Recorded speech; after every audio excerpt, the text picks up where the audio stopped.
লিল্লাহি তাকবীর।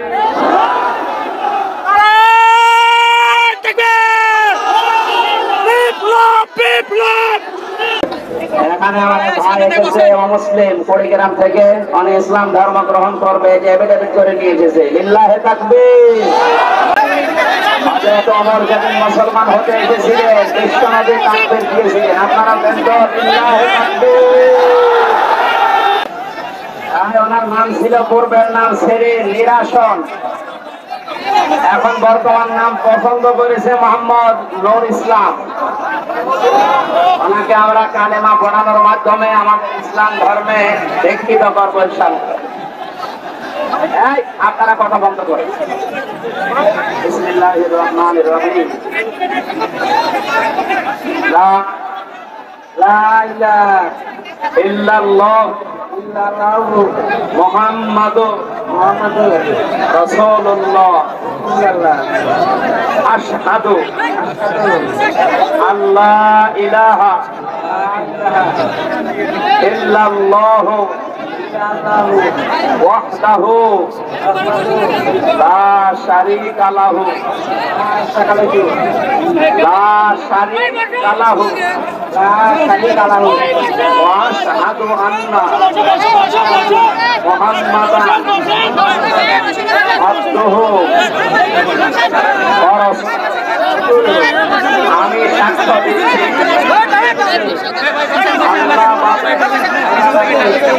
কোন মাহবুব নেই, ইলাহান ইবাদত পাওয়ার যোগ্য কেউ নেই, এবং আমি আরো সাক্ষ্য দিচ্ছি মুহাম্মাদুর রাসূলুল্লাহ আল্লাহ বান্দা এবং রাসূল। বান্দা এবং রাসূল, বান্দা এবং রাসূল, বান্দা এবং এই মুহূর্তে উনি আমাদের ভেতরে নিষ্পাপ। আমাদের সবারই গোনা অল্প কম বেশি আছে, ওনার এখন আর কোনো গোনা নেই। লাখো মুসলিমদের ভাইয়ের পক্ষ থেকে আমরা ওনাকে বুকে আলিঙ্গন করছি। লিল্লাহি তাকবীর।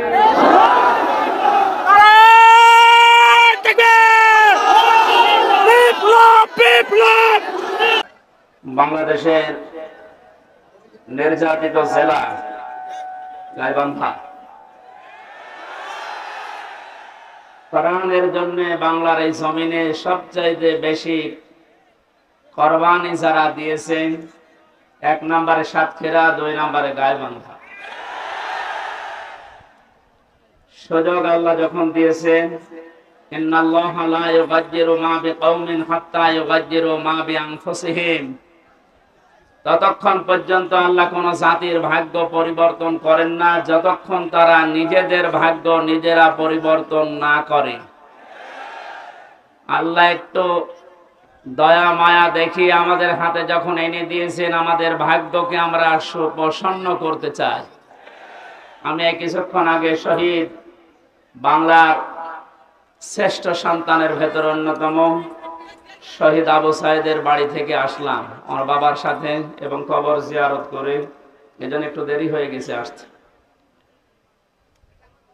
কথা বন্ধ করেন, এমনিতে ইশারায় কাজ করেন, কথা বলা যাবে না। এই দেখা যাক না দেখা যাক কথা বলবেন না, শোনা গেলে হবে। শোনেন, খুব গুরুত্বপূর্ণ সময় আমরা পার করছি।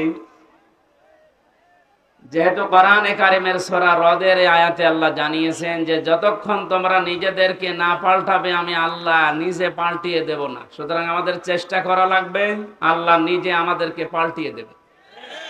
চেষ্টা করার মালিক কে? বলছে আল্লাহ। আল্লাহ চেষ্টা করবেন, আপনি কি ঘাস কাটবেন? সফলতা দেওয়ার মালিক কে বলেন তো? ওয়ালা তাহিনু ওয়ালা তাহজানু ওয়া আনতুমুল আলাউনা ইন কুনতুম মুমিনিন। কোনো চিন্তা নেই, কোনো ভয় নেই। পৃথিবীতে বিপদ যত বড় হোক, ঈমান যাদের ভেতরে আছে এদের ভয়ও নেই, চিন্তাও নেই, চিন্তার রেখাও এদের কাছে আসে না। তার বাস্তব প্রমাণ ডাক্তার শফিকুর রহমান, জ্বলন্ত দৃষ্টান্ত। এই লোকটা, এত বড় বড় বিপদ আসে শরীরের ভেতরে, চেহারার ভেতরে কোনো চিন্তার লেশ পর্যন্ত আমরা পেলাম না। জেলখানায়ও দেখেছি না, কোনো চিন্তা নেই। সে বাংলায় একটা কথা বলে, ইংরেজি মিলে, নো চিন্তা ডো ফুর্তি, ওই রকম অবস্থায় আছে। এটা হয় শুধুমাত্র যাদের ঈমান পরিপূর্ণ থাকে তাদের ভেতরে। আমরা আজকের তেলাওয়াতকৃত আয়াতে তাফসীর আকারে কথাগুলো শুনবো ইনশাআল্লাহ। আমি যেটা সূরা রদ থেকে আপনাদের কাছে দিতে চাই, আল্লাহ যেহেতু জানিয়েছেন যে জাতি নিজের ভাগ্য পরিবর্তনের চেষ্টা করে না, আল্লাহ তাদেরকে পরিবর্তন করে দেয় না। সময় আসতেছে এবং আসবেও। আশা করছি বাংলাদেশের চট্টগ্রাম, সাতক্ষীরা, গাইবান্ধা, চাঁপাই নবাবগঞ্জ, ওদিকে বড়গুনা, পটুয়াখালী, এই সমস্ত জেলা থেকে কোরআনে কারিমের যে খাদেমগুলো আসবে, আল্লাহ যেন তাদেরকে কামিয়াবি দান করেন আপনাদের মাধ্যমে। আমরা চাই এগুলো থেকে যদি বসে যায় কোরআনের কোনো খাদেম, তাহলে জেলার পুরা বদনাম হয়ে যাবে। বহু কষ্ট স্বীকার করেছেন, আপনাদের নাম স্বর্ণাক্ষরে লেখা থাকবে বাংলার ইতিহাসে। গাইবান্ধা, এই জেলার পলাশবাড়ি বলে একটা থানা আছে, এই থানা আদর্শ শিশু সদন এতিমখানার উদ্যোগে। শব্দগুলো খুবই গুরুত্বপূর্ণ। আদর্শ এই শব্দটা আমরা দুনিয়ার হিসাবে অনেকে মনে করি আদর্শ এ আর কি না, এটা গুরুত্বপূর্ণ একটা শব্দ মানব জীবনের জন্য। যতদিন পর্যন্ত এটা আমরা পাল্টাতে না পারবো দুনিয়ার ধ্যান ধারণায়, এ পৃথিবীতে কাঙ্ক্ষিত মানের শান্তি আমরা পাবো না। কারণ একমাত্র আদর্শ এ শব্দ বলে আল্লাহ নিজে ডাক দিয়েছেন রাসূলুল্লাহকে। আল্লাহ পাক জানিয়েছেন, ইয়াসিন, হে নেতা। এই একটাই মাত্র ঘোষণা আল্লাহ। কোরআন শরীফে আল্লাহ কাউকে হে নেতা এই শব্দ বলে ডাক দেননি। সুবহানাল্লাহ বলতে পারেন নাই? তো এই ইয়াসিন সূরা পড়লে 10 খতম কোরআন শরীফের সওয়াব হয়, প্রত্যেক অক্ষরে 10টা করে নেকি হয়। হ্যাঁ, মাস্ট বি হবে। এর ভেতরে যে শিক্ষাগুলো আল্লাহ দিতে চায়, ওইগুলো তো আপনার জীবন আগে থাকা লাগবে। এর প্রথম শব্দ কি বললেন? ইয়াসিন। ইয়া মানে হে, ইয়া মানে কি? হরফে নেদা। সিন মানে সাজ্জেদ। সাজ্জেদ মানে বাংলায় নেতা। আল্লাহর ঘোষণা দেওয়া নেতা কয়জন? উনি একমাত্র আদর্শ দুনিয়ার মানুষের। সুতরাং বাংলার মুসলমানেরা মুহাম্মদ রাসূলুল্লাহকে বাদ দিয়ে আজ যারা অন্য কারো আদর্শ গ্রহণ করে নিজেকে আনন্দিত, গর্বিত মনে করছেন, আপনি ভুল পথে আছেন। আর এই একটা কারণে আপনাকে জাহান্নামে যাওয়া লাগতে পারে। আপনি যদি অন্য ধর্মের হতেন আমি বলতাম না, আপনি যদি মুসলমান হয়তো না বুঝে ভুল করছেন। এজন্য আশা করছে আপনি এটা নিয়ে ভাববেন। মরণের পরে নবীজিকে আল্লাহ দেখিয়ে বলবে, মান হাজার রাজুল, এই লোকটা কে ছিল? আপনি যদি বলেন হাজা নাবিয়্যুনা মুহাম্মাদুর রাসূলুল্লাহ সাল্লাল্লাহু আলাইহি সাল্লাম, ইনি আমাদের নবী মুহাম্মাদুর রাসূলুল্লাহ, এই কথা বলার পরে কিন্তু ফেরেশতারা জিজ্ঞাসা করবে, জীবনে প্রতিটি ক্ষেত্রে এই লোকটার আদর্শ মেনে চলেছো? এবার আমার মনে হয় যে মানুষগুলো বিভিন্ন সময় স্লোগান দিয়েছে, আমার নেতা, তোমার নেতা, অমুকের নাম দিয়েছে, মুহাম্মদুর রাসূলুল্লাহর নাম দেয়নি, ওই মানুষগুলো মাস্ট বি ধরা খাবে। আমরাও ধরা খেতে চাই, বলেন? এরপরও যদি কারো মনের পরিবর্তন না হয়, সে যেন বিশ্বাস করে তার বিবেকের উপরে কুকুরে প্রসাব করেছে। ও বলছে ঠিক। এখন যদি বাড়িতে যাই, এই যে যেখানে বসে আছেন, এনে যদি বাড়িতে সালাম দেওয়ার পরে ওনার স্ত্রী ওনারে গালি দেয় কুকুরের বাচ্চা বলে, না ভালো লাগবে? বলেন, রাগ হবে? উনি যদি জ্ঞানী মানুষ হয়, চিন্তা করবে আমার তো শিক্ষিত বউ, এত ভদ্র ঘরের সন্তান, আমার গালি দেয় কেন? অবশ্যই এর জিনে ধরেছে। কিসে? জিন অথবা পরিতে ধরেছে, নাই তো আমার গালি দেওয়ার কথা না, স্বাভাবিক নেই। আপনি যদি কোরআনে কারিমের অথেন্টিক কথাটা শোনার পরে আপনার যদি বিশ্বাস দরবেশ বাবার মতো হইতো, তাহলে আপনাকে আমি বলতাম না। ও দরবেশ কোরআন হাতে নিয়ে বলেছিল এর ভেতরে সমস্যা আছে, এই কারণেই তো দাড়ি কেটে ফেলিস। আল্লাহকে অপমান করিয়েছে শুধু কোরআনে কারিমে মানে সন্দেহ আছে এর ভেতরে, এই কথা বলার কারণেই। যে লোকটা এই কথা বলতে পারে তার ঈমান বলে কিছু থাকার কথা। আল্লাহ বলেন যালিকাল কিতাবু লা রাইবা ফি, এর ভেতরে কোনো ভুল নেই, সন্দেহ নেই, সন্দেহের অবকাশও নেই। আর ওটা হাতে নিয়ে বলেছে এর ভেতরে সমস্যা আছে, তবে মেজর না। বলেন নাউজুবিল্লাহ। আমার ভাইরা, তো অল্প সময় কথা বলবে গরমে, কিন্তু কথাগুলো আপনাকে নিয়ে যাওয়া লাগবে। ইয়াসিন বলে আল্লাহ যারে নাম দিলেন তার নাম মুহাম্মদুর রাসূলুল্লাহ। সুতরাং আজকে থেকে যদি বিবেকটা কাজে লাগে, মুহাম্মদুর রাসূলুল্লাহ বাদ দিয়ে আপনি আর কাউকে নেতা আদর্শ হিসাবে মানবেন না। এ কথা দেওয়া যায় না। আলহামদুলিল্লাহ। শিশু সদন এতিমখানার নাম দিয়েছেন। এতিম এই শব্দটার ব্যাখ্যা শুনছিলেন, এত গুরুত্বপূর্ণ বিষয় এটা। বিশ্ব নবী নিজে এতিম ছিলেন। নবীজি জানিয়েছেন কেউ যদি এতিমের মাথায় হাত বোলায় যতগুলো চুল পড়বে অতগুলো সওয়াব হবে। এতিমের দায়িত্বে যারা থাকবে কিয়ামতে নবীর সাথে এভাবে পাশাপাশি জান্নাতে থাকতে পারবে। এ সুন্দর একটা প্রতিষ্ঠানের উদ্যোগে আজকের আয়োজন। পলাশবাড়ি SM মডেল পাইলট সরকারি উচ্চ বিদ্যালয়ে, পলাশবাড়ি পৌরসভা গাইবান্ধা।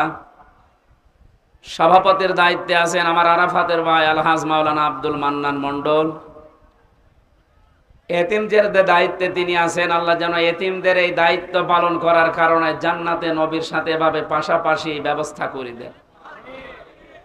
মাহফিলের প্রধান অতিথি সাবেক উপজেলা চেয়ারম্যান গাইবান্ধা সদর, আমাদের অভিভাবক জনাব মোহাম্মদ আব্দুল করিম সরকার, বিশেষ অতিথি মাওলানা নজরুল ইসলাম লেবু, মাওলানা জহুরুল হক সরকার, আরো অনেক মানুষের নাম এখানে দেখতে পাচ্ছি। বিশেষ করে জনাব আবু বকর সিদ্দিক, অধ্যাপক গোলাম মোস্তফা, জনাব আবু তালিব সরকার মাস্টার, শহীদুল ইসলাম মনিরুজ্জামান সহ নাম না জানা মঞ্চে বসা শ্রদ্ধাভাজন ওলামা ইকরাম, সামনে বসা মুসলমান ভাইরা, পর্দার আড়ালের সম্মানিতা মা এবং বোনেরা, প্রাণ প্রিয় গাইবান্ধাবাসী, দল মত নির্বিশেষে কোরআনের এই আয়োজনে যারা সাড়া দিয়েছেন এবাদত মনে করে, এটা কিন্তু এখন এবাদত চলছে।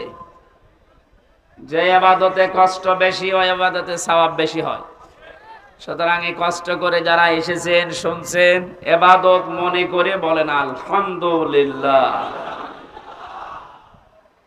পৃথিবীতে আল্লাহর বড় বড় দয়ার কথা আমরা শুনেছি। সবচাইতে বড় দয়া রহমত আল্লাহর পক্ষ থেকে মানুষের জন্য চারটা পেয়েছি। কয়টা বলেন বলেন? এটা তিরমিজি শরীফের হাদিস। আল্লাহর নবী বলেন এক নম্বরে মানুষের সবচাইতে বড় দয়া, কিন্তু এটা পেলে মানুষ বেজার হয়।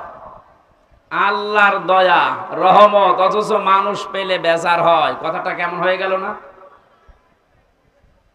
নবীজি কেন বললেন? এবার মিলান তো। এক নম্বরে পৃথিবীর বড় দয়া রহমত, মানুষ যেটা পেলেই বেজার হয়ে যায় অধিকাংশ। তার এক নম্বরে কন্যা সন্তান। আমরা কি বেজার হব? আজ যারা জুজুর ভয় দেখাচ্ছেন বাংলাদেশে নারীদেরকে, যে ইসলামী আন্দোলন একামতে দিন যারা আছে এরা যদি ক্ষমতায় যেতে পারে আপনাদের ঘর বন্দি করে রাখবে, এই জুজুর ভয়টা দেখানো হচ্ছে না?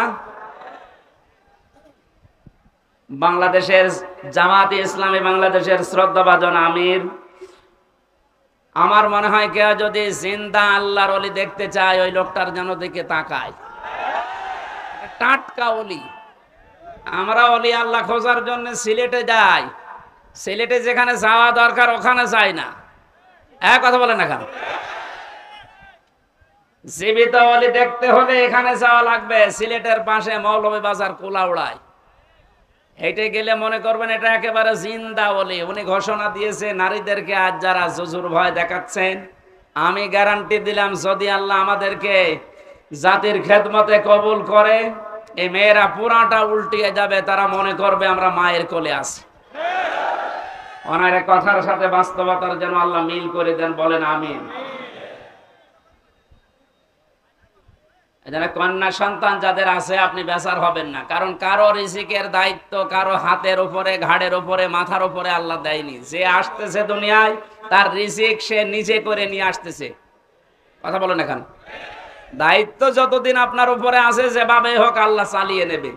যেহেতু এটা নবীর কথা আছে, এটা বড় রহমত, অথচ আমরা বেজার হয়ে যাই। আমার তো আল্লাহ 2টা মেয়ে অলরেডি দিয়েছে, এখন যদি আরো মেয়ে আসে আমার কোনো নারাজি নেই, আমি খুশি। দ্বিতীয় নম্বরে হাদিসের ব্যাখ্যা শুধু বলছে, নবীজি জানিয়েছেন যারা মেয়ের বাবা আছো, মেয়েটা যখন কোনো বাড়িতে আসে ফেরেশতা পর্যন্ত বাড়িতে নাজিল হয়ে যায়। কোন ছেলে আসলে ফেরেশতা নাজিল হয়, এ কথা কোরআনেও নেই, হাদিসেও নেই। অথচ মেয়ে মানুষ আসলে ওই বাড়িতে আল্লাহ ফেরেশতা আগে পাঠায়। ফেরেশতারা আসার পরে মাথার উপরে হাত দেয়, ওই কন্যা সন্তানকে উদ্দেশ্য করে বলে এটা একটা দুর্বল দেহ, একটা দুর্বল দেহ থেকে বের হয়ে এসেছে। এই মেয়েটাকে যারা আদর যত্ন করবে, এর পেছনে শ্রম দেবে, দিনের শিক্ষা দেবে, সৎ পাত্র থেকে পাত্রস্থ করবে, কিয়ামত পর্যন্ত আল্লাহর সাহায্য ওই বাবা মা গার্জিয়ানের উপরে থাকবে। বলেন সুবহানাল্লাহ।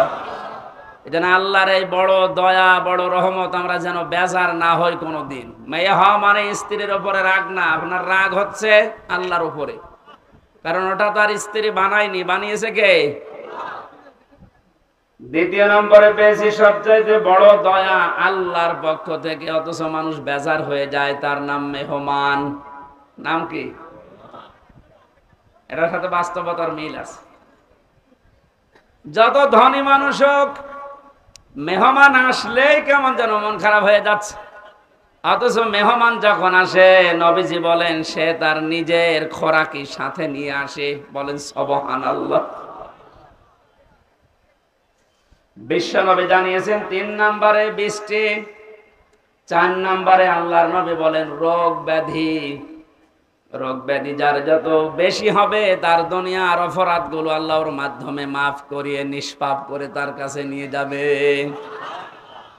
সিস্টেম অপর পৃষ্ঠায় দেখুন তিরমিজি শরীফ, নবীজি বলেন 4টা বিষয়ে মানুষ আনন্দ পায়, 4টা বিষয়ে মানুষ খুশি হয়, কিন্তু আল্লাহর কাছে সবচাইতে ঘৃণিত নিকৃষ্ট এই 4টা। তার 1 নম্বরে নাম পেয়েছি যৌতুক। এদেশে নেই। সামাজিক ভাবে আন্দোলন গড়ে তোলা লাগবে।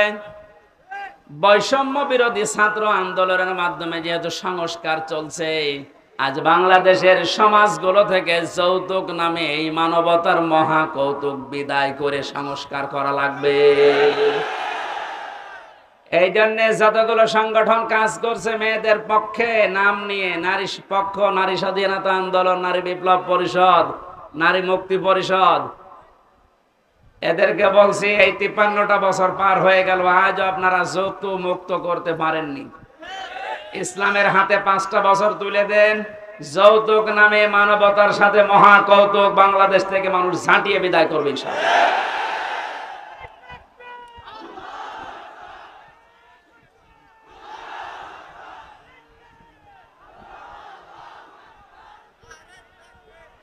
গাইবান্ধাবাসী 2 নম্বরে পেয়েছি আল্লাহর কাছে ঘৃণিত মানুষের কাছে খুব আনন্দ লাগে, মজা লাগে, তার নাম গীবত। নাম কি? এটা করা যাবে না। আপনারা কথা বন্ধ না করলে তো আমি কথা ভুলে যাব। কথা বন্ধ করেন। এই আসছে মানুষের আসলে চাপ খুব বেশি হয়ে গেছে। নবীজি বলেন 3 নম্বরে মিথ্যা বলা, 4 নম্বরে সুদ আর ঘুষ খাওয়া। এই 4টা বিষয় আল্লাহর কাছে ঘৃণিত, কিন্তু মানুষ খুব বেশি আনন্দ পায়, মজা পায়। আমরা যেন বিরত থাকতে পারি, বলেন আমিন। দরুদ আর সালাম পাঠ করি আমাদের নবী, কিয়ামতে যাকে সামনে তোলা হবে আর তার উম্মতদেরকে পেছনে তোলা হবে। এখন নবীর উম্মত আমরা হতে পেরেছি কিনা এটা একা নিজের কাছে জিজ্ঞাসা করি। আল্লাহর নবী জানিয়েছেন আমার উম্মত তো তারা।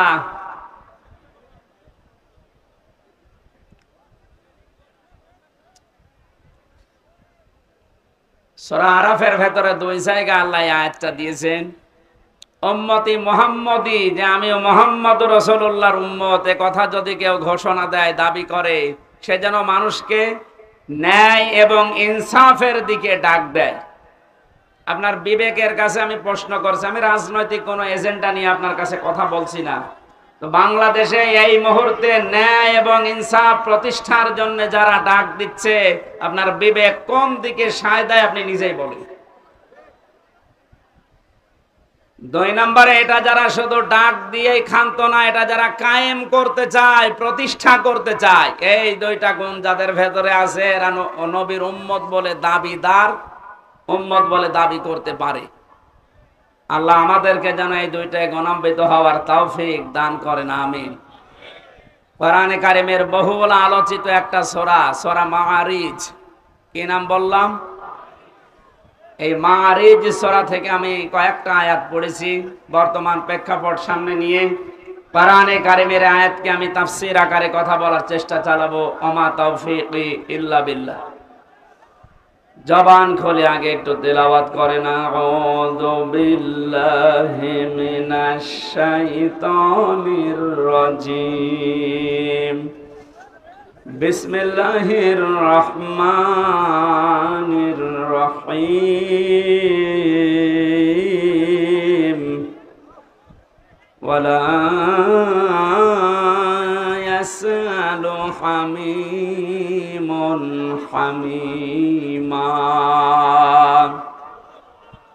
আজকের আলোচনার বিষয় হচ্ছে মুক্তিপণ। কি বললাম? জবান খুলে বলেন, কি বললাম? এটা আমি বানিয়েছিলাম জেলখানায় থাকতে 22 সালে। বাংলাদেশের এই উত্তর অঞ্চলের ইসলামী আন্দোলন জামাতে ইসলামের শ্রদ্ধাভাজন সহকারী সেক্রেটারি জেনারেল, আপনাদের বিভাগের কৃতি সন্তান জনাব এটিএম আজহারুল ইসলাম, উনি আমাকে জেলখানায় থাকতে বলেছিল, হামজা এই বইটা পড়ো, অনেক তথ্য জাতিকে দিতে পারবা, প্রোডাক্টিভ মুসলিম। ওর ভেতর থেকে আমি একটা সাবজেক্ট বানিয়েছিলাম কোরআনে কারিমের এই আয়াতের সাথে। ওখানে বাংলা লেখা দেখেছিলাম, এর নাম হবে মুক্তিপণ। কি বলেন তো? এই শব্দটা নিয়ে আজকে আমরা ব্যাখ্যামূলক কথা বলবো ইনশাআল্লাহ। আপনাদের বিভাগের সন্তানের কাছে পাওয়া বই থেকে যেহেতু এই সাবজেক্টটা বানানো, উনি থাকলে বাইরে আপনাদেরকে শোনাতেন। যেহেতু উনি এখনো ভেতরে, আমরা আশা করছি খুব তাড়াতাড়ি আল্লাহ আমাদের ভেতর ওনাকে ফিরিয়ে দেবে। কি আপনারা চান না? কথা বলেন না কেন? মাওলানা মামুনুল হক, উনি আমার সাথে পাশের রুমে আমারে ছিল। মাঝে মাঝে জামাতে ইসলামী বাংলাদেশের যে মানুষগুলোকে বিনা অপরাধে ফাঁসি দেওয়া হয়েছে, আমি এই কথা সিঙ্গাপুরে, মালয়েশিয়া কয়েকদিন আগে এখানে বলেছিলাম। এই জালেম যারা এ দেশে 17 বছর জুলুম করে গেল, এই জালেমদের দোসর এখনো ওখানে পালিয়ে আছে। ওরা যে ওই দেশের রাষ্ট্রদূত যারা পররাষ্ট্র মন্ত্রণালয় আছে, ওদের কাছে নালিশ দিয়েছে যে উনি যুদ্ধ অপরাধী যারা মামলার আসামি তাদের পক্ষে কথা বলে। এটা যদি আমার অপরাধ হয়ে থাকে, আবু সাইদ সহ বাংলাদেশের হাজারের উপরে কয়েকদিন 5 তারিখের আগে যারা মানুষকে বিদায় করে দিল, এরা কি মানবতা বিরোধী অপরাধী না? আপনি শুধু নিজের দিকে টানবেন কেন? এরা যারা মারা গেছে এরা মানুষ না?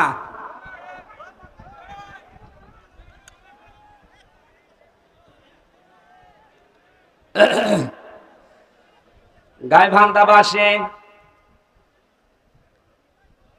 কিয়ামতের একটা কঠিন পরিস্থিতি আল্লাহ আমাদের সামনে তুলে ধরেছেন। এরপরে আয়াতগুলো দিয়ে আরম্ভ করছেন। আল্লাহ পাক বলেন, এমন জালজালা অবস্থা আমি পয়দা করব কিয়ামতের ওই ময়দানে, বুড়ো যুবক মানুষ দৃশ্য দেখেই বিদ্ধ হয়ে যাবে। ছোটাছুটি করতে থাকবে মানুষ, মেয়েদের লজ্জা স্থান লাগবে না, সন্তান হওয়ার জন্য পেট ফেটে বের হয়ে পড়ে যাবে। বলেন নাউজুবিল্লাহ। খামসিনা আলফা সানা মিম্মা তাউদ্দুন, মানুষ 1 2 3 4 করে যেভাবে গণনা করে, কিয়ামতে এক একটি দিন হবে আমাদের এই গণনা হিসাবে 50,000 বছরের মতো লম্বা। আপনি আওয়াজ কি কমাচ্ছেন নাকি? হ্যাঁ, বাইরে চলে গিয়েছে আজকে, আসলে হলো না। আপনাদের আগে এখান থেকে মাহফিল নেওয়ার আগে আমি মাইক বলবো, আগে এভাবে হয় না। আমার এখনই গলা ব্যথা করছে ভাই। এরে এখন আপনি মেরে ফেললেও হবে? বলেন তো, ওর মায়ের 700 কত পাওয়ার, এখানে 2000 পাওয়ার লাগবে।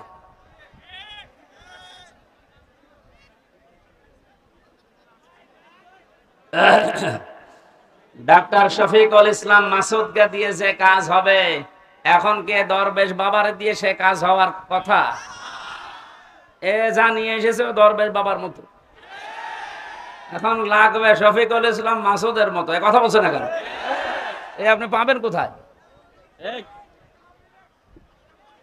এই জন্য তো আমার কষ্ট হয়ে যাচ্ছে। এরকম একটা দৃশ্য আল্লাহ সামনে যখন নিয়ে আসবেন, আল্লাহ পাক আমাদেরকে সতর্ক করছেন, কোন বন্ধু কিন্তু বন্ধুর পরিচয় পর্যন্ত দিতে রাজি হবে না। আজ বাংলাদেশে আমরা একটা বাস্তব অভিজ্ঞতা দেখতে পেলাম, বন্ধু বন্ধুর পরিচয় দেওয়া না, বন্ধু অনেককে পরিচয় করিয়ে দিয়েছে। এই যে অবৈধ আনিসুল হক, ওরে যখন ধরেছে, ও যদি নিচে নিচে চলে যেত, দরবেশ বেঁচে যেত। ধরা খাওয়ার পরে বলছে আমারে, ওই যে ওরে নিবেন না, ওটা দরবেশ। কেন? ও যে বললো আমি নৌকার মাঝি। কিসের মাঝি? ভালো করে তাকান, সালমান। ওরা আশ্চর্য হয়ে গেছে যে মানুষ এত নিচে নামতে পারে। বাঁচার জন্য মানুষের দুনিয়ায় যদি এই করে, তাহলে বোঝা যাচ্ছে দাড়িটা এটা নবীর সুন্নত হিসাবে রাখে না, এটা ধোঁকা দিয়ে বোকা বানানোর জন্য রেখেছিল। আল্লাহ বলেন কিয়ামতে সবচাইতে বড় আপন বন্ধু যারা, এ মানুষগুলো নিজেরা নিজেদেরকে পরিচয় দেবে না। ইউবাসসারুনাহুম, যখন তাদেরকে ওকে অন্যের দৃষ্টিগোচর করা হবে, সামনাসামনি যখন মানুষকে নিয়ে আসা হবে, মানুষগুলো সবচাইতে বড় বেঈমানি করবে যে না আমি চিনি না।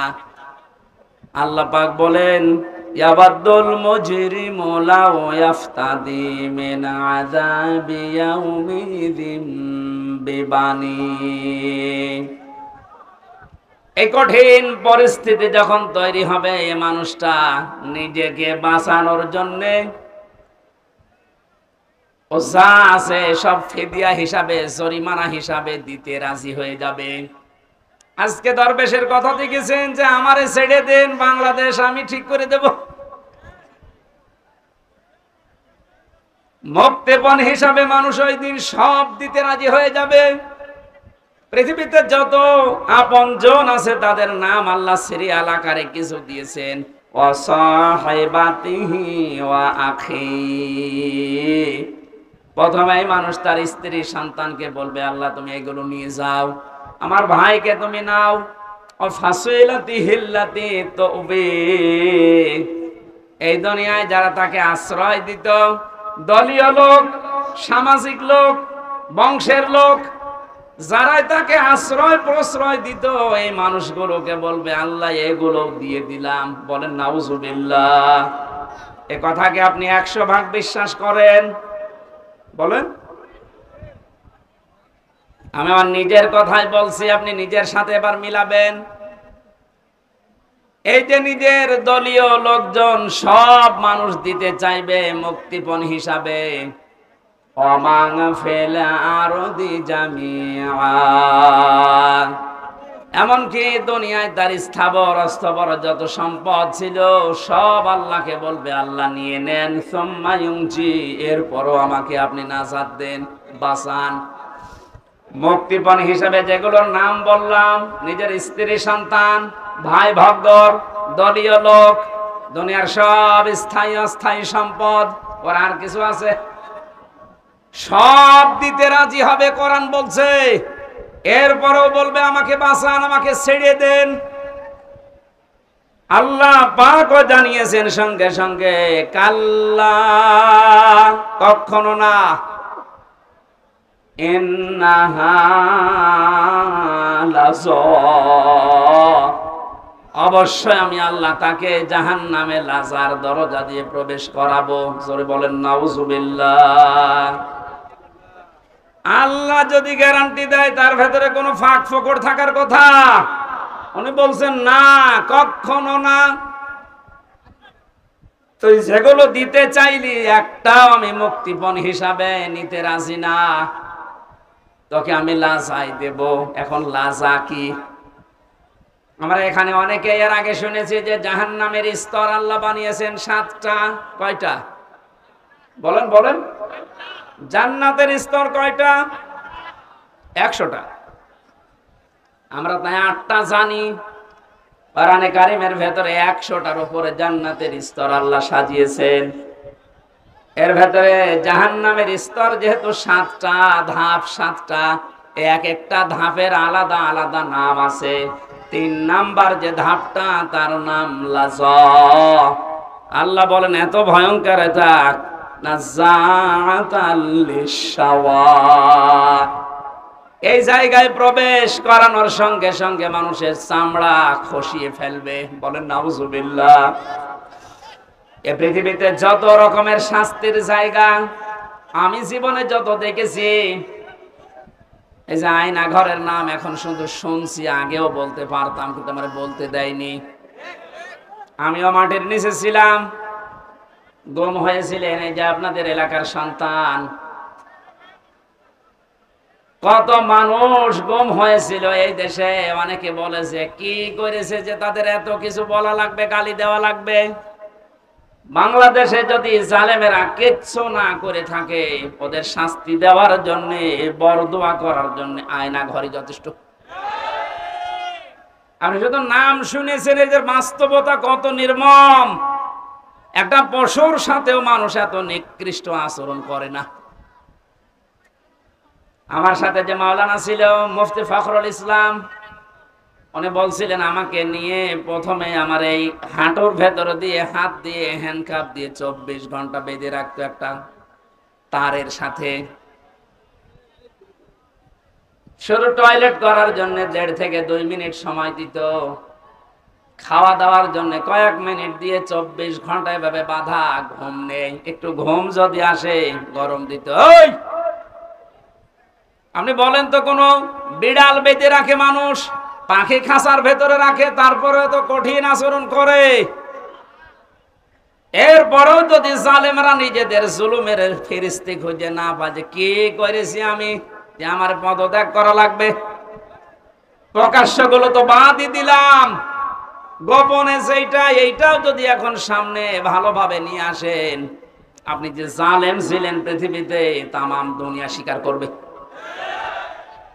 এই জন্য উপদেষ্টা যারা আছে তাদের একজন আসিফ, এই ছেলেটা জানিয়েছে বাংলাদেশের আয়না ঘর যেখানে যেখানে আছে এগুলো ধ্বংস করা লাগবে না, এগুলো রেখে দেন। মানুষ যেন দেখে বসে যে পৃথিবীর ময়দানে বাংলাদেশ নামক জায়গায় একটা জালেম ছিল।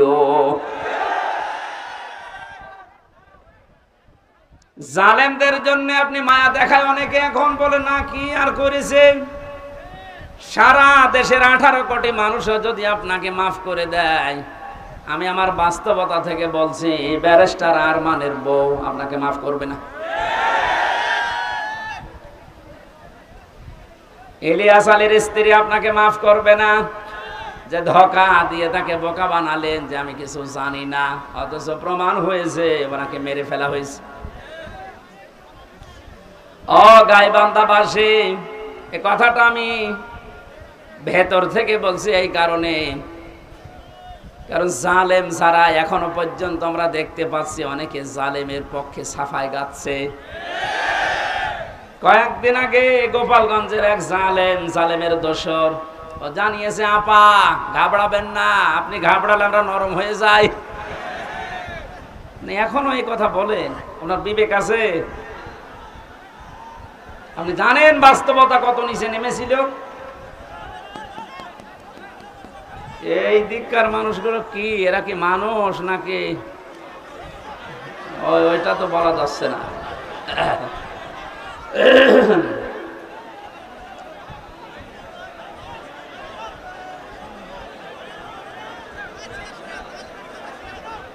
না, এদের জন্য শেষ করে দেওয়া লাগবে। কি করে ভলান্টিয়াররা মনে হয় দায়িত্ব পালন করছে না, নাকি এরা এদের বিবেক বুদ্ধি সব ব্যাংকে রেখে এসেছে? এখানে কি কি করেন আপনি? হ্যাঁ,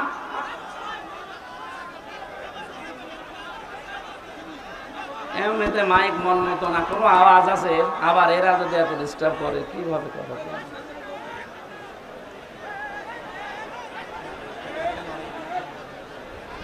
না না, আমি এই জেলা আমি আসবো না স্যার, আমার মাফ করে দিন, আমি আসবো না এই জেলায়। আর আসা যাবে না, আমার গলাটা নষ্ট করে দিচ্ছে। নিজেরা ডিস্টার্ব করছে, আবার মাইক ভালো না, আমি কিভাবে কি করবো? সুবহানাল্লাহ আলহামদুলিল্লাহ লা ইলাহা ইল্লাল্লাহ, সুবহানাল্লাহ আলহামদুলিল্লাহ লা ইলাহা ইল্লাল্লাহ। সাইদ ভাইয়ের মা, মগধ ভাইয়ের মা, ইয়ামিন ভাইয়ের মা, রায়হান ভাইয়ের মা, তোমরা বড়ই ভাগ্যবতী, আনলে ধরাই দিনের জ্যোতি। সালাম জানাই তোমায় ফেরেশতা মা, সালাম জানাই তোমায় ফেরেশতা। বলেন মারহাবা। আবু সাইদকে নিয়ে কয়েকদিন একটা ভিডিও চলছিল যে ওরা শহীদ হয়নি, নিজে গুলির সামনে বুক পেতে দিয়ে আত্মহত্যা করেছে। এই কথাটা যদি কেউ মন থেকে বলে থাকে, আহলে হাদিসের নামে নাকি একটা লোক এই কথা জানিয়েছে। এই কথাটা যে বলেছে, ও যদি তওবা না করে ওর ঈমান চলে গেছে। কারণ এই যে শহীদ, এই শব্দটা গরু ছাগলের নামের আগে লাগানো হয় না। এ কত দামি শব্দ জানেন? মানুষ যেন শহীদের বিরুদ্ধে মুখ দিয়ে কিছু না বলে, আল্লাহ মুখের উপরে নোটিশ দিয়েছেন। ওয়ালা তাকুলু লিমা ইউকতালু ফি সাবিলিল্লাহি আমওয়াত বাল আহয়াউ ওয়ালাকিন লা তাশউরুন। আল্লাহ পাক সূরা বাকারার 154 নম্বর আয়াতে জানিয়েছেন, এই মুখ দিয়ে কোনোদিন এ কথা বলবি না যে আবু সাইদ এমনি মারা গেছে, না, ও শহীদ হয়েছে। ও মরে গেছে জীবনও বলবি না, ও জিন্দা। বাল আহয়াউন, শুধু জিন্দা না। আল্লাহ পাক বলেন মানুষের মুখ দিয়ে বলার পরে যেহেতু ধারণার একটা জগৎ আছে, মনের একটা জগৎ আছে, ধারণা করতে পারে মানুষ যে মনে হয় মরে গেছে। আল্লাহ ধারণার উপরও নোটিশ দিয়েছেন, ওয়ালা তাহসাবান্নাল্লাযীনা কুতিলু ফি সাবিলিল্লাহি আমওয়াতা বাল আহয়াউন ইনদা রাব্বিহিম ইরসাকুন। আমি তো বাস্তব কথা বলছি, ভালোভাবে খেয়াল করেন। এটা সূরা আলে ইমরানের 169 নম্বর আয়াতে আছে। আল্লাহ পাক বলেন পৃথিবীর মানুষেরা ধারণাও করবে না, মুখ দিয়ে তো কোনোদিন বলবেই না, ধারণাও করবে না যে শহীদরা মরে গেছে। ওরা তো জীবিত, এবং আমি আল্লাহর কাছে ওরা খাবার খাচ্ছে। খাবার খেলে মানুষের শরীরে রক্ত গোশত তৈরি হয় না, হয় না? বলেন না কেন? এটার প্রমাণ গায়বান্দারে সাব্বির নাকি যেন সাকিব কবরে দেওয়ার 1 মাস পর যার শরীরে রক্ত পাওয়া যায়, বলেন তো সে যদি খাবার না খাবে তে শরীরে রক্ত পেল কোথায়? নবীজির চাচা হযরতে হামজা রাদিয়াল্লাহু তাআলা আনহু, উনি যখন শহীদ হন তাকে 70 টুকরা করেছিল কাফেররা। এত রাগ ছিল তার উপরে, তার লজ্জা স্থান পর্যন্ত কেটে 3 টুকরা করেছে। যুদ্ধ শেষ হয়ে যাওয়ার পরে নবীজি বললেন, নিয়ে আসো। লাশের টুকরাগুলো বিভিন্ন জায়গায় তারা ছড়িয়ে ছিটিয়ে দিয়েছে, সব এক জায়গায় করে আল্লাহর নবী নিজের পাগড়ি মোবারক দিয়ে ঢেকে দিলেন লাশটা। মাথা থেকে হাঁটু পর্যন্ত ঢাকা হয়েছিল, বাকি হাঁটু থেকে পা পর্যন্ত বেরিয়ে যায়। নবীজি নিজেই লতা পাতা পাহাড় থেকে নিয়ে এসে ওই জায়গাগুলো ঢেকে কবরের ভেতরে দিয়ে বললেন, মাবুদ, আমার চাচা হামজার উপরে আমি এখন পর্যন্ত রাজি আছি, তোমাকে বলছি দয়া করে তুমি আমার চাচা হামজার উপরে রাজি হয়ে যাও। ও গাইবান্ধাবাসী, নবীজি যদি কবরের পাশে দাঁড়িয়ে চাচার পক্ষে কথা বলতে পারে, আল্লাহ নারাজ হয়ে যাবে? বলেন। মদিনাতে একবার ঢল হয়েছিল 30 বছর পর, বিশাল আকারে ঢল। এ ঢলে হযরতে হামজার কবর ভেঙে স্রোতের মতো রক্ত আসছিল। ওই সময় যারা ছোটবেলায় যুদ্ধ করেছিল এখন তারা বয়স্ক হয়ে গেছে, মুরব্বী। রক্ত আবিষ্কার করতে গিয়ে দেখে অনুসন্ধানে 30 বছর আগে ওহদের ময়দানে নবীজির চাচা হযরতে হামজা শহীদ হওয়ার পর কাফের কর্তৃক যেখানে যেখানে আঘাতপ্রাপ্ত হয়েছিলেন ওই জায়গাগুলো দিয়ে এখনো ফিনকি দিয়ে রক্ত বের হচ্ছে। উনি যদি খাবার না খাবেন 30 বছর পরে ওনার শরীর থেকে রক্ত আসবে কোত্থেকে? এই জন্য বাংলার জনগণ সাবধান, মুখ দিয়ে তো বলবেনই না, ধারণাও করবেন না যে যারা শহীদ হয়ে গেল মারা গেছে। কোরআনের পাখিকে আজ অনেকে বলে মরে গেছে, না উনি মারা যায়নি, ওনাকে মেরে ফেলা হয়েছে। মুরব্বির সাথে আমি 10 মিনিট দেখা করেছিলাম 22 সালে। কি সুন্দর কথাবার্তা, কি সুন্দর হাসি। আমার তো একদিন পরে পরে আমরা সংবাদ পেতাম ওখানে, এত কঠিন অবস্থায় আমার রাখতো। যেদিন উনি মারা গেছে তার পরের দিন পেপারে দেখলাম যে উনি মারা গেছে। বাইরে এসে দেখলাম যে ভিডিওগুলো হাসপাতালে নিয়ে আসার সময়, বের করার সময় যে হাসিটা দিয়েছিল, কোন অসুস্থ মানুষের মুখ দিয়ে ওই হাসি বের হওয়ার কথা না। ওনাকে ধোঁকা দিয়ে বোকা বানিয়ে জেলার আর সুপার এখন স্বীকার করছে যে আমরা উপরের নির্দেশে এটা করেছি। আমাদেরকে বলা হয়েছিল যে সই স্বাক্ষর করে বলেন যে নির্বাহী আদেশে ছেড়ে দেবে। আমরা এই প্রসেস শেষ করে দিলাম। এই যে ডাক্তার মোস্তফা জামান নামে এই কোলাঙ্গার উপরের নির্দেশ পেয়ে শেষ পর্যন্ত সারা বিশ্বের আলেমদের মাথার মুকুট আমরা যাকে মনে করি, এই যে তাফসীর মাহফিলের জনক যিনি পৃথিবীতে, বিশেষ করে বাংলাদেশে তো হবেই। তাফসীর মাহফিলে শব্দ শুনলেই মানুষ মনে করে আল্লামা সাঈদী।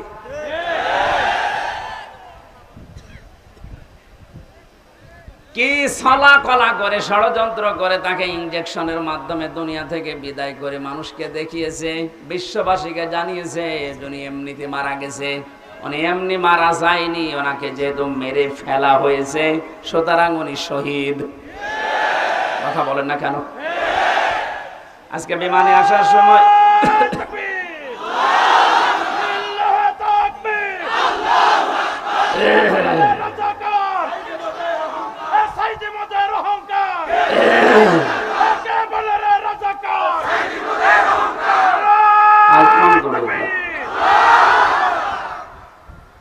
আজকে মিরপুরে নামাজ ছিল 10 নম্বরে, মিরপুর ঢাকা।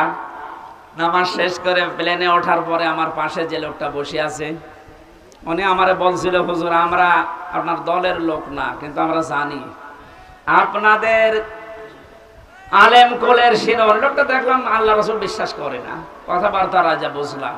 আমাকে বলছে আল্লামা সাঈদী আপনাদের কোরআনের পাখি বলে যারে জানেন, এই লোকটাকে এমনি মারা যায়নি, ওনাকে মেরে ফেলা হয়েছে।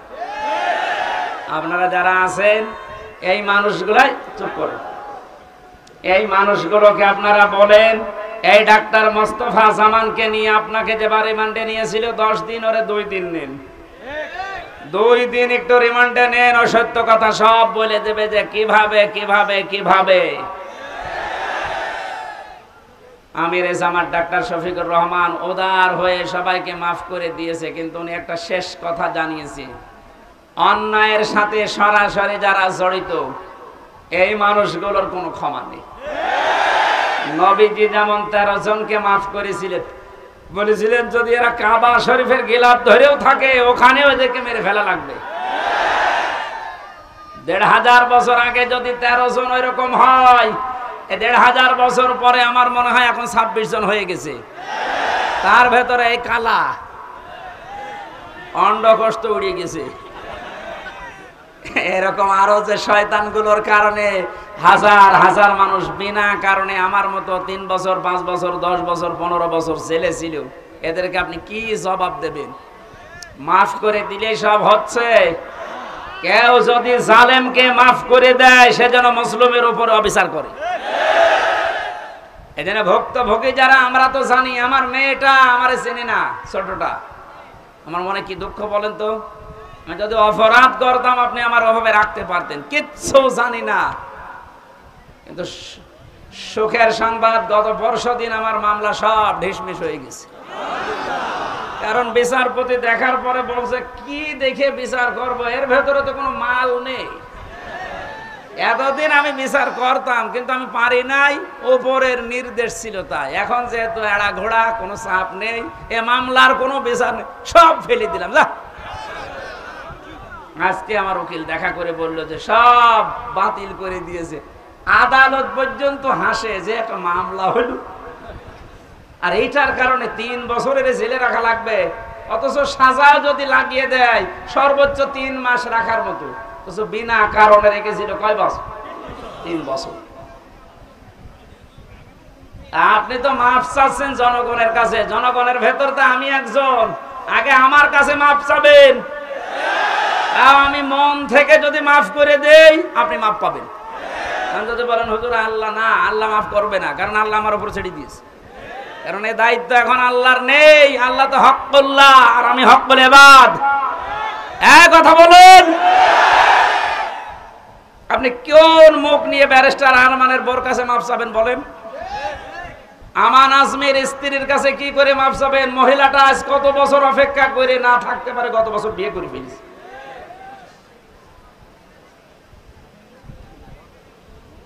শয়তান পর্যন্ত আমার মনে হয় কান্নাকাটি করেছিল, কিন্তু জালেমদের মনের ভেতরে একটু দয়া আসে না। এত বড় কঠিন হয় মানুষ, একটু জানিয়ে দিতে পারতেন আপনি গোপনেও যে আপনার স্বামী বেঁচে আছে, আপনি ধৈর্য ধরেন, বের হবে।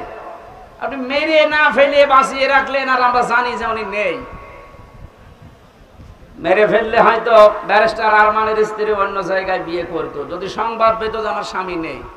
কিন্তু এমন অবস্থায় রেখেছিলেন এর 8টা বছর, এত তারপরও কোনো অপরাধে জড়ায় নাই, ভাগ্য ভালো। কথা বলে না কেন? অন্য কোন সাধারণ মেয়ে লোক হলে কত কিছু কত জায়গায় পৌঁছিয়ে দিত। 76 বছর বয়সে এখন শুনছে নাকি বিয়ে করবে, আর তাদের বয়স 35 বছর 32 বছর। এই সমস্ত বয়সে নিজের যৌবনকে যারা 8টা বছর, স্বামী আছে কি নেই, এই দোদুল্যমান অবস্থায় নিজেকে কন্ট্রোল রাখতে পারে, এগুলো আল্লাহর টাটকা নির্ভেজাল ওলি। আর অনেকে ফতোয়া দিয়েছিল আল্লাহর ওলি মহিলা এই পৃথিবীতে একজন আছে, এদেশে যদি কেউ জান্নাতে যায় মানবতার কন্যা জান্নাতে যাবে। শয়তান এগুলো শুনতো আর হাসতো, আল্লাহ তুমি আমারে শয়তান বানিয়েছো। গাইবান্ধাবাসী, যে আয়াতটা দিয়ে আমি কথা শুরু করেছিলাম, এবার আসেন আল্লাহ বলেন যে নাযাআতাল লিশাওয়া, এ দরজা দিয়ে প্রবেশ করার সঙ্গে সঙ্গে মানুষের চামড়া খসে যাবে। রিমান্ডে আমিও 10 দিন ছিলাম, আমাকে ওরা শাস্তি দিয়েছিল কঠিন, 11 ঘন্টা টাঙিয়ে রেখেছিল, চোখ কালো কাপড় দিয়ে বেঁধে, হাত হ্যান্ডকাপ দিয়ে, পায়ে ডান্ডা বেড়ি দিয়ে এমন অবস্থায় টাঙিয়েছিল আমি 4 ওয়াক্ত নামাজ পড়তে পারি নাই। একেবারে যে কোরআন আমার সামনে, আমি সত্য কথা বলছি, জোহর আসর মাগরিব ইশা আমি ইশারায় পড়েছিলাম, কারণ জানি না যে এখন জোহর না আসর। মাটির নিচে এমন এক ঘরে নিয়েছিল, ওখানে দিন রাত বসা যায় না। এই কঠিন অবস্থাতে শুধু জিজ্ঞাসা করতাম যে স্যার এখন কি নামাজের সময় হয়েছে? ঝাড়ি দিত উপর থেকে, কিসের নামাজ পড়বা? যে কয়টা অফিসার আমি দায়িত্বে পেয়েছি, কয়েকটা এত খারাপ, এত জানোয়ার, আল্লাহরও ভুল ধরতো। বলেন, যে লোকটা আল্লাহর ভুল ধরতে পারে তার কাছে আমির হামজা কি? আমরা মাঝে মাঝে নখ তুলে নেওয়ার যে যন্ত্রপাতি গুলো আছে নিয়ে এসে বলতে, যে নখ তুলি এইগুলো দিয়ে। আর এখন জালেমদের একটু শুধু ডিম মারছে, তাই অনেকের সহ্য হচ্ছে না।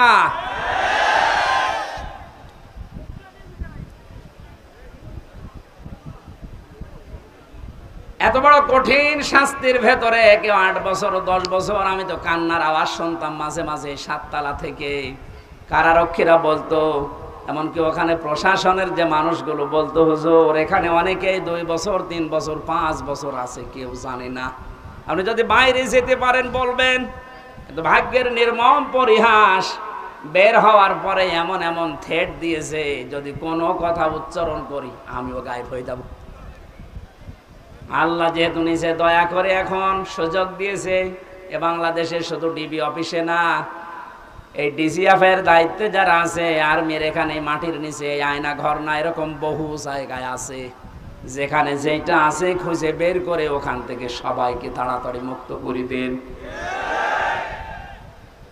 এটা মানবতার সাহিত্যে সব চাইতে বড় অপরাধ, এই আয়না ঘর, এই গুম। আজকে বিশ্ব গুম দিবস ছিল। বাংলার মানুষেরা এ কঠিন কঠিন শাস্তির পরও আমরা তাকিয়ে দেখলাম ওনার মাথার চুল উঠে গেছে, কিন্তু চামড়া ওঠে নাই। আর আল্লাহ বলেন, নাজ্জাতাল লিশাওয়াত, এই লাজা দিয়ে প্রবেশ করার সঙ্গে সঙ্গে মানুষের আগে চামড়া উঠে যাবে। এখন আপনি টের পাচ্ছেন যে কঠিন, কত বড় ভয়ঙ্কর জায়গা। এই লাজার ভেতরে আল্লাহ বলেন, তাদউ মান আদবারা ওয়া তাওয়াল্লা, তাদেরকে লাজা ডাকতে থাকবে যারা সত্যকে সত্য জানার পরেও পিঠ ফিরিয়ে চলে গেছে। এই যে সেই 8:30 থেকে 9:30 থেকে আরাম আরম্ভ করেছি, এখন 10:30 বাজতেছে। 1 ঘন্টায় যত কথা বললাম, একটা কথা কোরআনের বাইরে, হাদিসের বাইরে মন মতো বলেছি। কোনো উদাহরণ যদি দিয়েছি কোরআনের সাথে মিলিয়ে দিয়েছি। এই সত্য পথের দিকে আপনাকে আমি আহ্বান জানাচ্ছি। আমরা এক জালেম থেকে মুক্ত হয়ে পৃথিবীর আর কোন জালেমের হাতে ধরা দিতে চাই না। আমরা এখন কোরআনে কারিমের বাস্তব অভিজ্ঞতা দেখতে চাই। কারণ এ দেশটা 53 বছর স্বাধীন হয়েছে, বাবা চালিয়েছে অনেক দিন, আমরা দেখলাম। আমি দেখি নাই, মুরব্বী দেখিস। স্বামী চালিয়েছিল, আমি দেখি নাই, কারণ 92 সালে জন্ম। এ মুরব্বীরা দেখেছে। চাচা চালিয়েছিল, আমি দেখেছি না, কানে জানি না, শুনেছি। কথা বলছে না কেন? ববরটা তো দেখলাম, ভাবিরটাও দেখেছি। সবাই তো সবার মতো চালিয়েছে। এখন শুধু দেখতে বাকি আছে যে কোরআন দিয়ে দেশ চললে কেমন দেখা যায়।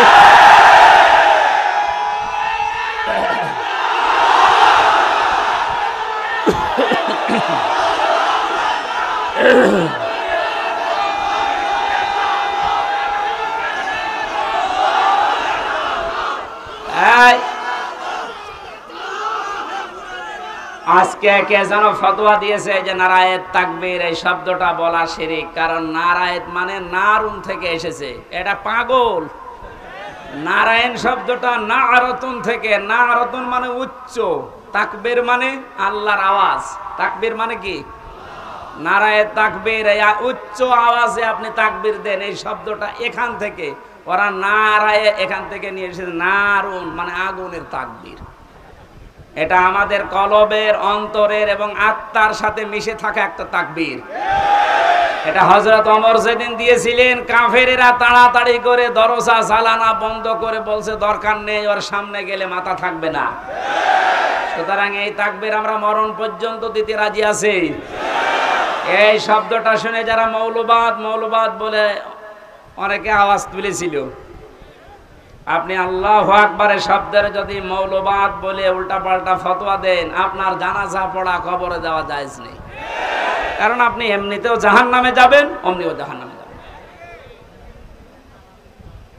তাহলে সত্য পথের দিকে ডাকার পরে আমরা চাই চর্ম চোখে দেখতে যে কোরআন দিয়ে চললে কেমন দেখা যায়, যেহেতু আল্লাহর সাহায্য এবং বিজয় আমরা কিছুটা কিছু দেখতে পেয়েছি। অনেকে এখানে এসেছে এশার নামাজে হয়তো পড়তেও পারেন, ইযা জাআ নাসরুল্লাহি ওয়াল ফাত। হে নবী, যখন আল্লাহর সাহায্য আপনি আসবে তখন বিজয় দেখতে পাবেন। বিজয়ের ভেতরে যতগুলো কাজ আছে তার অন্যতম একটা কাজ হচ্ছে ওয়ারাআইতান নাসা ইয়াদখুলুনা ফি দীনিল্লাহি আফওয়াজা। সত্যিই যদি আল্লাহর সাহায্য এসে যায় তখন আপনি বিজয় পাবেন। আমার তো মনে হয় এত বড় বড় মহারথীরা 17 বছর চেষ্টা করে জালেমের একটু চুল পরিমাণ নড়াতে পারে নাই, কিন্তু ছাত্ররা যা করে দেখিয়েছে, এই বৈষম্য বিরোধী ছাত্র আন্দোলনের এই নেতারা, আমার মনে হয় আল্লাহ আবাবিল পাখির মতো তাদের কাজে লাগিয়েছে। এটা নিঃসন্দেহে আল্লাহর সাহায্য এবং বিজয়। আরে বিজয় আসলে যে 7টা কাজ হয়, তার 1 নম্বরের কাজ হচ্ছে দলে দলে পালে পালে মানুষ ইসলামে প্রবেশ করবে। এই 26 দিনে আমরা যেটা দেখতে পেলাম, কথা বলে না কেন? 25 দিনে 5 তারিখ থেকে 30 তারিখ পর্যন্ত তাকান, কত হিন্দু আমিরে জামাতের হাতে হাত দিয়ে মুসলমান হয়ে যাচ্ছে, কত জালেম পর্যন্ত নিজের জুলুম স্বীকার করে আজ ইসলামে আসতেছে। আজকের একটা জরিপ পেয়েছি, আগস্টের 5 তারিখের আগে এই দেশে মাত্র 20 জন মানুষ চাইতো 100 জনের 20 জন যে ইসলামে দেশে কায়েম হোক, কিন্তু এই 25 দিনের মাথায় এখন অবস্থা এমন দাঁড়িয়েছে, এই দেশে এখন 100 জনের 35 জন মানুষ চাচ্ছে যে ইসলাম কায়েম হোক। এ সময়টা একটু চাইতে দেন। বাংলাদেশে যারা একামতে দিনের দায়িত্ব পালন করে, এই মানুষগুলোর যে ইখলাস আমি দেখেছি, আমি তো বাস্তব ওয়াজ করছি ওনার সাথে। আমি 4 দিন থেকে জেলখানায় একেবারে পাশাপাশি আমি দেখেছি লোকটার আমল, লোকটার ঈমান। এটা পরবর্তী আয়াতে ওইটা আসবে। ওনার যে মর্যাদা, ওনার যে ভরসা, তাওয়াক্কুল আল্লাহর উপরে। আমির হামজাকে লক্ষ্যটা এক জায়গায় করলে ওই রকম তাওয়াক্কুল হবে না। আমি কত আলেমকে জেলখানায় কাঁদতে দেখেছি, আফসোস করে, এমনকি আল্লাহকেও দোষারোপ করে। অথচ লোকটা একটা জেনারেল মানুষ, একটা ডাক্তার, কাদের সংস্পর্শে এসে কোন জায়গায় যে আল্লাহ পৌঁছিয়ে দিয়েছে তারে। আমি যে প্রথমে বলেছিলাম, কেউ যদি জিন্দা ওলি দেখতে চান ওনার দিকে তাকাবেন, কারণ ওনার আমল, ওনার কাজ কারবার, অ্যাক্টিভিটিস, ইখলাস আমি নিজের কাছে থেকে 4 দিন দেখেছিলাম। আমি যুবক মানুষ, এখন 33 বছর বয়স আমার। সারাদিন কোনো কাজ ছিল না, শুধু চিন্তা ছাড়া। তারপরও রাত 9টা 10টার পরে আমি শুয়ে পড়তাম। আর এই মুরব্বী মানুষের মাথার উপরে এতগুলো মামলা। ওনার ছেলে ওই সময়ও ছেলে, ওনার স্ত্রী অসুস্থ, ওনার সহকর্মী সহযোদ্ধা যারা এই যে হাজার হাজার পালিয়ে বেড়াচ্ছে, হাজার হাজার ছেলে। ওনার দলের প্রতীক নেই, দল নিষিদ্ধ। এরকম কঠিন মুহূর্তেও লোকটার চেহারার ভেতরে চিন্তার কোনো ছাপ নেই। প্রতি সপ্তাহে 4টা 5টা করে হাজিরা দিয়ে দিয়ে যে 8-9 ঘন্টা গাড়িতে থাকা লাগতো। যখন জেলখানায় এসে পৌঁছাতো রাত 9:30 10টায়, বলতাম স্যার খাবার খাবেন না? আপনার এই যে এখানে কিছু দুষ্ট লোক আছে, ওদের মাধ্যমে মোবাইল পাওয়া যায়, চুরি করে নিয়ে এসে দেয়। আমার বলছে, হামজা মোবাইল দিয়ে করব কি? কেন? আপনার সন্তান আছে, ছেলে, আপনার স্ত্রী অসুস্থ, আপনার দলের লোক সব পালিয়ে বেড়াচ্ছে, একটু খোঁজ নেবেন না? আমারে যেটা শুনিয়েছে ওই কঠিন মুহূর্তে, আমার বলছে, হামজা আমার সন্তান সহ, স্ত্রী সহ, আমার সহকর্মী সহযোদ্ধাদেরকে আমি আল্লাহর হাতে রেখে এসেছি। আমার তো একেবারে পুরাপুরি বিশ্বাস ওই দিন থেকে যে ওনার এই তাওয়াক্কুলের কারণে এই 25 দিনে 20 থেকে 35-15% মানুষ ইসলামে আসা বেড়ে গেছে। এজন্য মানুষগুলোর ইখলাসের আপনি দাম দিতে শেখেন। এদেশের দেশপ্রেমিক হিসাবে যদি এখন 1 নম্বরের তালিকায় থাকে যারা ভুয়া তুলেছিল, তাদের এখন মানুষ চিনে ফেলেছে। বাংলাদেশে একজন পতিতযশা আলেমে দ্বীন মুফতি কাজী ইব্রাহিম বাইরের দেশ থেকে ঘোষণা দিয়েছে, মানে কিন্তু পাগল ছাগল না, 10 জন আলেম যদি এই দেশে থাকে তিনি একজন। ঘোষণা দিয়েছে এই বাংলাদেশে যদি কেউ দেশপ্রেমিক বলে দাবি করে সেটা 1 নম্বরে জামাত আর শিবিরেরা, বাকিগুলো যারা এগুলো তুলতেছে, এই কথা শোনে না, বাকি যারা এগুলো তোলে অধিকাংশ গুলোই মিথ্যাবাদী, দেশপ্রেমের ধোঁয়া তুলছে যে আমি দেশপ্রেমিক, অথচ শরীরের ভেতরে দেশপ্রেমের কোনো চিহ্ন নেই। পায়ে যে জুতা দিয়ে আছে বিদেশি জুতা, গায়ে যে শার্ট দিয়েছে বিদেশি শার্ট, হ্যাঁ কথা বলে না কেন? এমনকি মাথার চুলেন কাটিং তাও বিদেশি, বিরাজ করে এসেছিল বিদেশি, এমনকি বিয়ে করেছে তাও বিদেশি। আর কি বলছে দেশ শয়তান, এগুলো দেখে হাসতো, এখন মনে হয় শয়তানের হাসি একটু বন্ধ হয়েছে।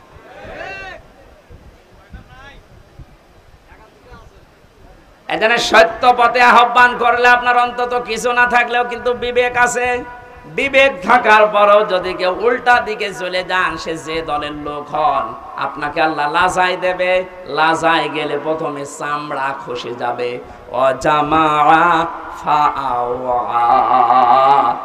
আল্লাহ পাক বলেন 2 নম্বরে দুনিয়ায় যারা মাল সম্পদ জমা করে আর মনে করে এটা স্থায়ী ভাবে থাকবে, এটা আজকে অনেকেই 17 বছর মনে করেছিল।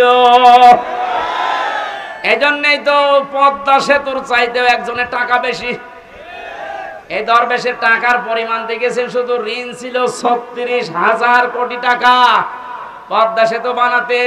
2 নাম্বারই করে লেগেছে মাত্র 32,000 কোটি। তার মানে ওর টাকা দিয়ে আরেকটা বানানো যাবে। এই আয়াতের সাথে 100 ভাগ মিলে গেছে। ওরা মাল সম্পদ জমা করে আর মনে করে এটা স্থায়ী ভাবে আমার কাছে থাকবে, এ আর হাত ছাড়া হবে না। আল্লাহ এমন ভাবে ধরেছেন, চোখ বন্ধ করার সময় দেয়নি। এই কথাগুলো বলতে বলতে আল্লাহ মানুষের কিছু আচরণ এবার তুলে ধরবেন। এবার আমি সহ যারা বসে আছি প্রত্যেকে আল্লাহর এই আয়াতের সাথে মিলান। ইন্নাল ইনসানা খুলিকা হালুআ। অবশ্যই আমি আল্লাহ মানুষকে বানিয়েছি অস্থির চিত্তরূপে। সব সময় মানুষ শুধু ব্যস্ত ব্যস্ত ব্যস্ত। 2 নম্বরে ইদা মাসসাহু শাররু জাযুআ, যখন তাকে কোনো অকল্যাণ স্পর্শ করে তখন হায় হতাশ করে, তখন একেবারে পাগলের মতো হয়ে যায়। ওয়াইদা মাসসাহুল খায়রু মানুআ, যখন তাকে কোনো কল্যাণ ভালো কিছু পায় তখন ওই লোকটা কৃপণ হয়ে যায়। মানুষের কিছু চরিত্র বর্ণনা করছিলেন আল্লাহ রাব্বুল আলামিন বলেন মানুষ অস্থির, বিপদে পড়লে মানুষ হায় হতাশ করে, নিয়ামত পেলে কৃপণ হয়ে যায়। কিন্তু তারা না, ইল্লাল মুসাল্লিন, মুসাল্লিরা বাদ দিয়ে। কারা বাদ? আমরা এখানে যারা আছি মুসল্লি কিনা বলেন তো? বলেন বলেন। জীবনে যাই করেন না কেন ফরজ নামাজ ছেড়ে দেবেন না। মুসল্লি যারা আছে তাদের এবার আল্লাহ 12টা গুণ দিচ্ছেন। সব মানুষের ভেতরে আগের বর্ণিত এই গুণগুলো আছে। এরা অস্থির, নিয়ামত পেলে এরা কৃপণ হয়ে যায়, বিপদে পড়লে হায় হতাশ করে। কিন্তু মুসল্লিদের ভেতরে এগুলো থাকবে না। মুসল্লিদের ভেতরে যেহেতু এগুলো থাকবে না, আর আমরা মুসল্লি দাবি করছি, কোরআন বলছে তোমাদের ভেতরে 12টা গুণ থাকা লাগবে। কয়টা? আজকে এই 12টা গুণের কথা শুনে বাড়ি নিয়ে যাবেন, তাহলে এই মাহফিল সাকসেস হবে। কথাগুলো আমরা বলছি, এই মাহফিলটা যেহেতু এতিমদের জন্য দিয়েছে, ওনারা বারবার পেছন থেকে খোঁচাচ্ছে যে আমাদের টাকা পয়সা কিছু দরকার এতিমের জন্য। 3-4 মিনিট সময় দিচ্ছি, 12টা গুণ আমি বলবো। যারা যাচ্ছে ওনাদের কাছে সর্বোচ্চটা একেবারে শেষ, বাড়ি যাওয়ার ভাড়া রেখে বাকিটা দিয়ে দেবে। আপনি রাখবেন না ভাই। আমার আশপাশে যদি আর কোনো জায়গায় অনুষ্ঠান আছে, মনে হয় যে পীরগঞ্জে আছে একটা, এরপরে কোথায় কোথায় যেন আছে আমি মনে নেই সঠিক, এলাকায় আসলে এশার নামাজের পরে আমারে তুলে দিয়ে আর মাইক নেবেন জেলা শহরের পাওয়ারওয়ালা মাইক। আমার আজকে গলাটাও ব্যথা করছে। যারা যাচ্ছে কই লোকজন কই? আমি পারিবারিক জীবন নিয়ে মেয়েদের জন্য 2টা বই লিখেছিলাম, জেলখানায় বসে বসে কোর্ট করে বাইরে এসে ওটা পাবলিশ করেছি। ওই যে গাড়ি আছে ডানে, আপনার মেয়ের জন্য, বিশেষ করে মেয়ের জন্য আর বর জন্য নিয়ে যাবেন। আল্লাহুম্মা আমিন। লা ইলাহা ইল্লা আনতা সুবহানাকা ইন্নী কুনতু মিনাজ জালিমিন। রব্বুল আলামিন, বৈষম্য বিরোধী ছাত্র আন্দোলনে যে মানুষগুলো জীবন দিয়ে গেল, যাদের মাধ্যমে স্বাধীনভাবে তোমার কোরআনের কথাগুলো আমরা বলতে পারি, শুনতে পারি, তাদেরকে তুমি শাহাদাতের মর্যাদা দান করো আল্লাহ। তোমার যে বান্দা আজকে তোমার ইসলাম ধর্মে দীক্ষিত হয়েছে, নাম নিয়েছে নূর ইসলাম, ইসলামের আলো, মেহেরবানি করে ওমরের মতো বানিয়ে দাও। এই পলাশবাড়ির ময়দানে যারা কোরআনের জন্য কষ্ট স্বীকার করেছে, এদেরকে মাফ করে দাও। আগামীতে এই মাহফিলটা কোরআনের খাদে খেদমতে, কোরআনের প্রচার প্রসারে বিশাল আকারে কবুল করো। মা বোনদেরকে মাফ করে দাও। আজ আমার কণ্ঠের মারাত্মক ব্যথা করছে, আমার কণ্ঠটা তুমি ভিক্ষা দাও। রব্বুল আলামিন, যত আলেম এখানে বসে আছে, একামতে দিনের খাদেমরা বসে আছে, এদেরকে তুমি আবু বকরের সাথে কবুল করে নাও। এই বাজারে যত মানুষ ব্যবসা বাণিজ্য করে, আল্লাহ ব্যবসা বাণিজ্য বরকত দিয়ে দাও। যত এতিম এই পলাশবাড়ির মানুষেরা লালন পালন করছে, আল্লাহ এতিমদেরকে মেহেরবানি করে, মুহাম্মদ রাসূলুল্লাহ যেহেতু এতিম ছিলেন, তার সাথে তুমি কবুল করে নাও। এদের অভাব অনটন দূর করে দাও। এই রংপুর বিভাগের মানুষেরা, বিশেষ করে আমরা জানি বাংলার অন্য এলাকার তুলনায় এরা এমনিতে একটু গরিব মানুষ, আল্লাহ এদের অভাব দূর করে দাও, এদের স্বভাব তুমি ভালো করে দাও। এই গাইবান্ধা জেলাটা কোরআনের ঘাঁটি, সারা বাংলাদেশ এটা জানে। আল্লাহ এটা যেন এরা সামনে প্রমাণ দিতে পারে, সেই ঈমান এবং যোগ্যতা এদেরকে তুমি দাও। বারাকাল্লাহু লানা ওয়া লাকুম ফিল কোরআনিল আযীম। কখন কার মরণ চলে আসে জানি না। মরতে আমাদের দুঃখ নেই, চিন্তাও নেই, ভাবনাও নেই, কিন্তু আমরা শাহাদতের মরণ চাই। কোরআনের পাখি সারাটা জীবন দোয়া করতো, আল্লাহুম্মা ইন্নী আসআলুকা শাহাদাতান ফি সাবিলিক। আল্লাহ জানে তুমি তাকে শাহাদতের মরণই দিয়েছো। আমরা সবাই মন থেকে এই দোয়া করছি, আল্লাহ তুমি আমাদেরকে শাহাদতের মরণ দিয়ে ধন্য করো। যখন এই মরণ আসবে, শেষ কথা যেন আমাদের মুখ দিয়ে বের হয়, লা ইলাহা ইল্লাল্লাহু মুহাম্মাদুর রাসূলুল্লাহ।